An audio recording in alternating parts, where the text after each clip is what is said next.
আজকে যে কথাটা বলবো সেটা হচ্ছে কি আমার একদম রিয়েল লাইফের কথা। জাস্ট আপনাদেরকে বলছি, আমি তো বাস খাইছি, আপনারা যেহেতু না খান সেই জন্যই আপনাদের কথাটা বলবো।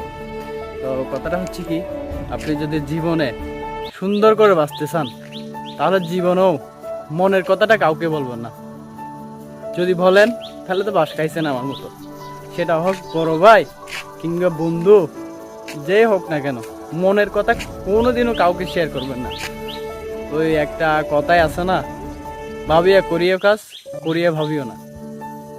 যখন আমার মতো কেউ বাস খাবেন তখনই বুঝবেন এই কথাটার গুরুত্ব কত এবং ওইটার কষ্টটা কতটুকু, কি পরিমাণের কষ্ট লাগে। আপন মানুষের যখন পিছন দিয়া বাস দেয় তা যার লাগে সেই বুঝে। তো এটুকুই বলবো, যারা যারা আমার মতো বাস খেতে চান শুধু তারাই বলবেন, আর যারা ভালো থাকতে চান জীবনও মনের কথা কাউকে বলবেন না। এটাই। তো ভালো থাকবেন, সুস্থ থাকবেন, ধন্যবাদ সবাই, এটুকুই বলবো।